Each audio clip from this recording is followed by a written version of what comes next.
So మేమెందుకు connect అయినామంటే సాంప్రదాయాలకు నెలవైన పెళ్ళిళ్ళకు నెలవైన మంచి హస్తవాసి కలిగిన ఆ వెంకటేశ్వర స్వామి వారి తల్లి ఒకళామాత పేరుని కాంచీపురం పట్టు సిల్క్స్కి నెలవైన ఆ ప్రాంతాన్ని కంచి కామాక్షిదేవి ఆశీస్సులతో కాంచీపురం ఒకళ సిల్క్స్ అని పేరు పెట్టి ఈ పట్టు చీరలు ఏదైతే మేము అమ్ముతామో సాంప్రదాయాలకు నెలవైన అమ్మవారి ఆశస్సులతో ప్రతి ఒక్కరి చేతికి తాకాలని వారి పాదాలని వెంకటేశ్వర స్వామి విగ్రహం కూడా అక్కడ పెడుతున్నాం ఒకళామాత విగ్రహం కూడా ఉంటాయి వారి పాదాలకు తాకి ఆ వస్త్రాలను అందరికీ అందజేయాలనే ఉద్దేశంతో కాంచీపురం ఒకళ సిల్క్స్ అని పేరు పెట్టాం అందుకు మీకు స్టోరీ తెలియజేస్తాను ఇది ఒక దీని మీద ఇంత ఎక్సర్సైజ్ చేసామని చెప్పడానికి మీకు నేను తెలియజేస్తాను ఇంత కష్టపడి ఇంత ఎక్సర్సైజ్ చేసి లాభాపేక్ష కోసం చేసింది కాదు ఒక గుడ్ విల్ పెంచుకోవటానికి మరింత సేవలు వ్యాపార రంగం ద్వారా కూడా అందించడానికి ప్రజలకు ఇది మేము చేస్తాం మీ యూట్యూబ్ ఛానల్ ఎలా నడుస్తుంది బాగా నడుస్తుంది లేదండి షాప్ గోల్లో పడి యూట్యూబ్ ఆపేస్తాను చాలా రోజులు అయింది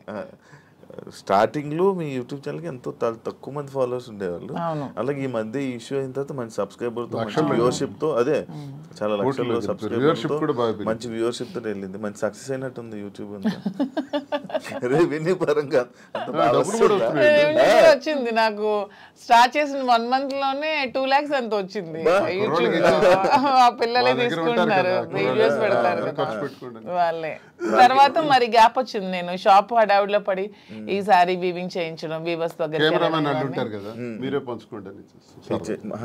యూట్యూబ్ ఛానల్ వాళ్ళకి ఇచ్చారు బట్ మీరు లోపల కనబడతారు అంతే అంతే నాకు లోపల రెవెన్యూ కోసం కాదు నాకు పబ్లిక్ తో ఇంటరాక్షన్ కావాలి పీపుల్ నాకు దగ్గర అవ్వాలి ఫేమింగ్ అంటే ఫేమ్ జనాల్లో ఫేమ్ అంటే ఒక అందరూ నన్ను గుర్తుపట్టాలి ఈ ఫేమ్ పిచ్ ఉందా ఎందుకు ఉండదు మీకు లేదా మీకు లేదా నాకు తెలియకుండా అడుగుతున్నా ఎవరికైనా ఉంటుంది మనిషి లక్షణమే అది ఎవరికైనా ఉంటుంది ఎందుకు ఉండదు మనం గొప్పగా ఉండాలి ఫేమ్ రావాలి అందరూ మనం గుర్తుపట్టాలి సినిమాలో నటించాలని కోరికలు సినిమాలో నటించాలని కోరిక కూడా ఉంది నాకు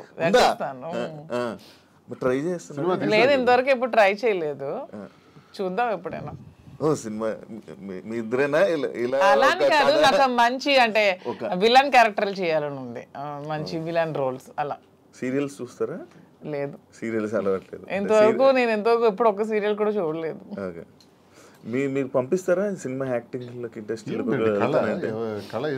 నాకు సినిమా తీసాం కదా ఇద్దరు వాలంటీర్ అని ఒక సినిమా తీసి రిలీజ్ చేసాం ఓకే ఓకే నాకు ఇంట్రెస్ట్ ఫీల్డ్ ఎందుకంటే చేయడానికి తప్పే ఉంది అవన్నీ హాబీస్ అవి ఇంట్రెస్ట్ తప్పేం లేదు సార్ ఇది ఈ బొట్టు ఎందుకు సార్ ఇలా పెడతారు ఇంత ఇది అమ్మవారి బొట్టు ఓకే అంటే మిమ్మల్ని ఎప్పుడు ఫ్రేమ్లో చూసినా బొట్టు అలా ఉంటూనే ఉంటుంది అసలు నాకు తెలిసి హిందూ సాంప్రదాయ ప్రకారం ప్రతి ఒక్కరు కూడా బొట్టు పెట్టుకోవాలి అది అబ్బాయిలైనా అమ్మాయిలు కానీ మీ మధ్యన ట్రెండ్ ఫాలో అవుతూ మీరు పెట్టుకోరు శ్రీనివాస్ గారు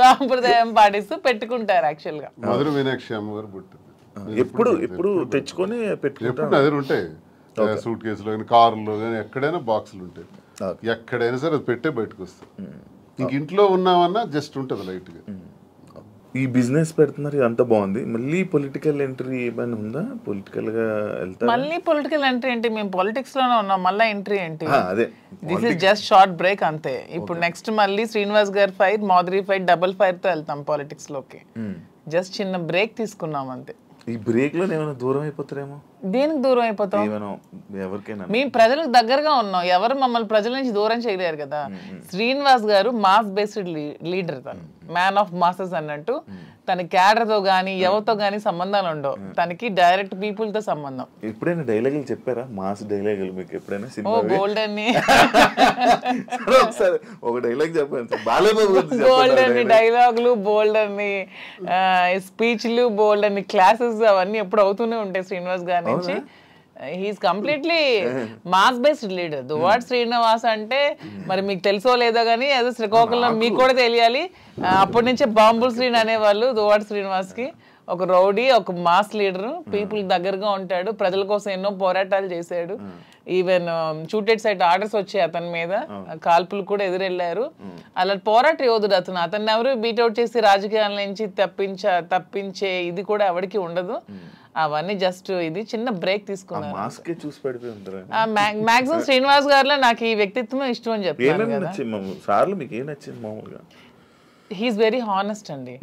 ఎప్పుడు కూడా నాకు తెలిసి ఇంతవరకు నేను ఈ 5 years నేను రాజకీయాలు ఉన్నప్పుడు ఎంతో మంది వచ్చి అతని దగ్గర మేము ఇస్తాం, ఎంత డబ్బులు ఇస్తాం, మాకు ఇది చేయండి, మాకు ఇది ఇస్తాం, మీ ట్రాన్స్ఫర్ చేయండి అన్నప్పుడు ఏ రోజు కూడా 1 రూపీ కూడా ఎవరి దగ్గర కూడా ఆశించని వ్యక్తి ఎవరైనా ఉన్నారంటే పాలిటిక్స్ లో దువ్వాడ శ్రీనివాస్ ఒక్కలే. ఈవెన్ కాకరాపల్లి అప్పుడు థర్మల్ పవర్ ప్లాంట్ ఉద్యమంలో కూడా తనకు 20 crores తెచ్చి ఆఫర్ ఇచ్చారు కంపెనీ వాళ్ళు. అది తృణోపాయంగా కాదనుకున్నారు. ఆ టైంలో తీసుకుని ఉంటే ఎలక్షన్లో అప్పుడే గెలిచేవాళ్ళు. అతను అవతల పార్టీ వాళ్ళు తీసుకున్నారు, ఆ చిన్నాడు వాళ్ళు గెలిచారు. ఆ టైంలో 1 రూపీ కూడా లేకుండా ఎలక్షన్లో పార్టిసిపేట్ చేస్తారు. కానీ ఏ రోజు కూడా లంచాలకి ఎప్పుడు కూడా తను తలొగ్గలేదు. దానికి అతీతంగానే పనిచేశారు. చాలా హానెస్ట్గా ఉండి ఎప్పుడు అబద్ధాలు చెప్పరు, స్ట్రైట్ ఫార్వర్డ్. ఎవరు ఏదైనా ప్రత్యర్థుల మీద విరుచుకు పడతారు, చాలా ఫ్రాంక్ గా ఉంటారు. తన నమ్ముకున్న నాయకుడి కోసం ఎంతవరకైనా వెళ్తారు. జగన్మోహన్ రెడ్డి అంటే అతనికి చాలా ఇష్టం, దైవ సమానులుగా భావిస్తారు. అతని కోసం మానవ బాంబులా కూడా ఉంటారు. అంటే అతని కోసం జగన్మోహన్ రెడ్డి కోసం అటాక్ అంటే వెళ్ళి ఎదురుగా నిలబడమన్నా నిలబడతారు. నమ్ముకున్న వ్యక్తి కోసం ప్రాణం ఇచ్చే టైప్. సో ఇంత మంచి క్వాలిటీస్ ఎవరిలో ఉంటే ఎవరైనా ఇష్టపడతారు. ఒక పాయింట్ మధ్యలో, శ్రీని గారు అబద్ధాలు ఆడరండి? అస్సలు ఆడరు. మీరు ఎప్పుడు అబద్ధం ఆడలేదు మీ వైఫ్ వాణి గారి దగ్గర? కానీ అక్కడ ఎప్పుడు దేనికి ఆడాలి? అన్ని ఫెయిర్ గానే ఉంటాను నేను. ఓకే. ఫెయిర్ గా ఉండడం వల్లే ఎక్కువ గొడవలు అయ్యి అర్థం చేసుకోవాలి అతన్ని. ఓకే. అదే మా ధైర్యం. ఇప్పుడు అవినీతి అవినీతి అక్రమాలు, భూదందాలు, అధికార దుర్వినియోగం చేస్తే ఇప్పుడు కూటమి ప్రభుత్వంకి బెస్ట్ ఛాన్స్. నా మీద అవన్నీ తీయొచ్చు, లోపల ఇయ్యొచ్చు. నేను ఇంత టార్గెట్ చేసి మాట్లాడదాను కదా. ఇంతమంది నాయకుల మీద ఎన్ని ఉంటాయి కానీ ఇతని మీద ఏం ఉండవు, క్లీన్ చిట్ తో ఉంటాయి. జరగడానికి వీళ్ళు నేను చేయను, అదే నా ధైర్యం. మీరు అదే ఇందాక మర్చిపోయాను, మీరు ఏం డైలాగ్ ఎప్పుడైనా చెప్పారా మాధురి గారికి? ఏమైనా ప్రపోజ్ చేసినప్పుడు కానీ లేకపోతే అప్పుడప్పుడు ఏమైనా చెప్తా ఉంటారు? న్యాచురల్ గా ఉంటుంది తప్ప డైలాగ్స్ ఇవన్నీ కావు. తనకి ఆ రకంగా నాలో ఉన్న క్వాలిటీస్ నచ్చిండొచ్చు. ఆమెలో ఉన్నటువంటి ప్రేమతత్వం నాకు నచ్చింది. అదే కదా నేను కోల్పోయాను. ఆమె దగ్గర అదే పొందాను. నా కోసం పాపం అన్యాయం అయిపోయింది, ఒంటరి అయిపోయింది, కన్నవారి అత్తవారి దగ్గర మాట పడింది. సమాజంలో చాలా మంది ఏకాకిం చేసేసినారు. ఈ పరిస్థితుల్లో ఏం చేయాలి? నా పిల్లలు బాగానే ఉన్నారు, భార్య అందరూ బాగానే ఉన్నారు, ఆస్తులు రాసేసాను. సో వదిలేద్దామా? మా కోసం త్యాగం చేసిన అమ్మాయికి మేమే రాజకీయాల్లో తీసుకొచ్చి విడిచిపెట్టేస్తే ఒకవేళ ఏదైనా జరిగితే మనసు చిన్నది చేసుకుంటే ఆ పాపం మాకు చుట్టదా? మరి అలా ఉండేటువంటి అమ్మాయికి భరోసాగా నేను నిలబడ్డాను. నిలబడి నేను త్యాగం నేను నిలబడటం గొప్పతనం కాదు, నాలాంటి వాడి కోసం ఆమె నిలబడటం గొప్పతనం. నా జీవితం అంతా కూడా కేసులు, గొడవలు, ఇబ్బందులు, శత్రువర్గాలు చాలా ఎక్కువ. పాలిటిక్స్లో సొంత పార్టీలో కూడా నాకు శత్రువులు ఉన్నారు. సొంత పార్టీలో నా తీరు నచ్చని వాళ్ళు ఉన్నారు. నేను ముక్కుసూటిగా ఉంటాను కాబట్టి ఎవరికి నచ్చదు. నేను ఎవరికి ఖాతరు చేయను. నా వ్యక్తిగత జీవితం, నా మైండ్లో ఏదనుకుంటే అదే చేస్తాను. ఇలాంటి విభిన్నమైన కోణాలు కలిగిన వ్యక్తితో తానెందుకు ఈ టార్చర్ భరించాలా? తన త్యాగమా నా త్యాగమా? ఇన్ని బాధల మధ్య నేను భరోసాగా ఉండి మేము కలవాల్సిన పరిస్థితి వచ్చిందే తప్ప మేమేదో సమాజానికి చేసింది ఏదో ఇలా ఉండొచ్చా, ఇలా చెయ్యొచ్చా, ఇలా మీకే ప్రశ్నించబడిన వాళ్ళు చాలా మంది అనొచ్చు, ఏం సందేశం ఇస్తాడు, ఇవన్నీ అంటే ఇది మా పరిస్థితి. అన్నీ ఎక్స్ప్లెయిన్ చేసాం. దయచేసి విమర్శించేవాడు కూడా మీరు చాలా సందేశాలు మీవి తీస్తే బోల్డ్ ఉంటాయి.